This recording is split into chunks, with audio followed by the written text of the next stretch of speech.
Bismillahirrahmanirrahim. Assalamualaikum warahmatullahi wabarakatuh.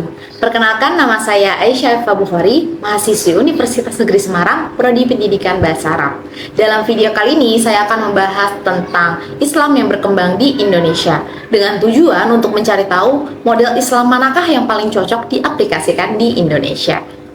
Sebelumnya, penting untuk diingat bahwa masyarakat Muslim di Indonesia sangat beragam dan pemahaman Islam bisa sangat bervariasi. Banyak individu dan kelompok yang mengkombinasikan unsur-unsur dari berbagai model pemahaman Islam ini sesuai dengan kepercayaan dan kebutuhan mereka.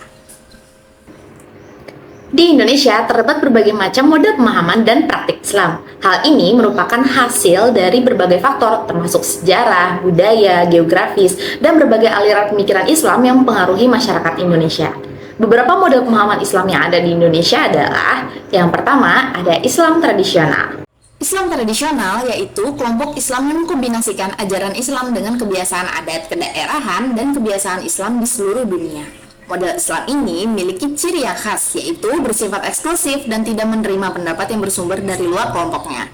Kelompok ini juga memiliki jaringan yang sangat kuat dan menyebar ke seluruh pelosok melalui pondok pesantren.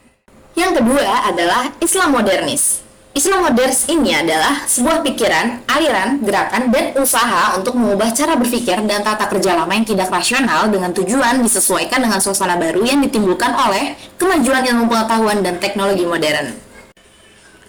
Terdapat sebuah pandangan yang mengatakan bahwa gerakan pembaruan Islam yang muncul sejak abad ke-19 dengan menyesuaikan pemikiran modern yang merupakan kelanjutan dari wacana modernisme yang tumbuh di Barat. Pandangan inilah yang menyeruak dan mengendap tentang Nahdlatul Ulama atau NU dan Muhammadiyah.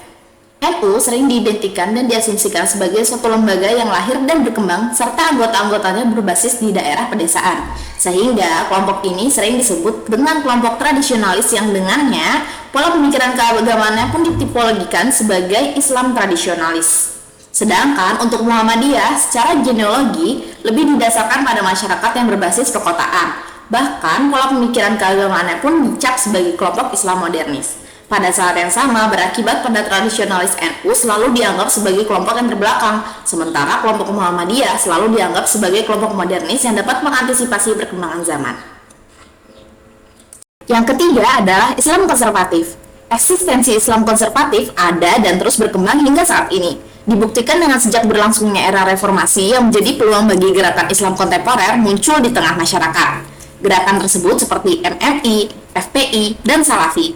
Model Islam ini seringkali ditemukan memiliki beberapa ciri khas seperti melarang wanita meninggalkan rumah mereka tanpa pendamping, mengizinkan anak perempuan bersekolah hanya sampai usia 10 tahun, menerapkan hukum potong tangan pada pencuri, pria harus menumbuhkan jambut, juga mereka menerapkan hukum rajam dan hukum cambuk, serta berbagai pedoman dengan pendekatan tekstual syariah.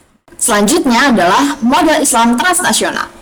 Model ini umumnya memiliki ciri ideologi yang tidak lagi bertumpu pada konsep kenegaraan atau nation state, melainkan cenderung fokus pada konsep ideologi untuk kemaslahatan umat. Beberapa organisasi Islam yang termasuk dalam kategori gerakan Islam transnasional dan kaki tangannya ada di Indonesia antara lain Ikhwanul Muslimin di Mesir, Hizbut Tahrir di Lebanon, Wahabiyah di Arab Saudi, Jamaah Islamiyah di Pakistan, Gerakan Salafi Jihadis di Irak dan Afghanistan, serta Syiah yang berpusat di Iran. Namun, mayoritas masyarakat Muslim di Indonesia menolak model atau gerakan ini.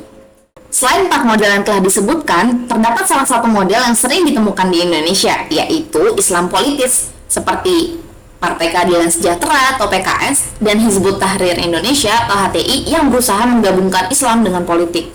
Mereka mengejar agenda politik yang berbasis pada prinsip-prinsip Islam.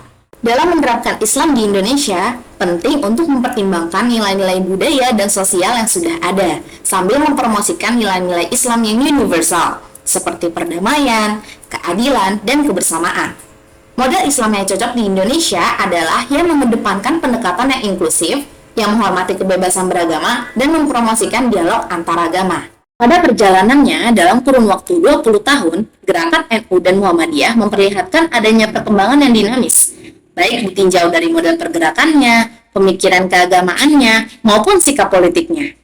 Sebagai suatu organisasi modernis di wilayah Indonesia, maka gerakan tersebut dituntut untuk selalu melakukan pembaharuan-pembaharuan agar tetap mendapatkan kepercayaan dari masyarakat Indonesia untuk menjawab berbagai persoalan hidup yang semakin rumit dan sulit dipecahkan. Perubahan dan pergeseran gerakan tersebut tidak bersifat kaku dan linier, sehingga termasuk dalam model Islam modernis yang menyesuaikan dengan kemajuan negara. Hal inilah yang membuatnya menjadi salah satu model pemahaman Islam yang cocok diaplikasikan di Indonesia. Baik, sekian dari saya, kurang lebihnya mohon maaf. Wassalamualaikum warahmatullahi wabarakatuh.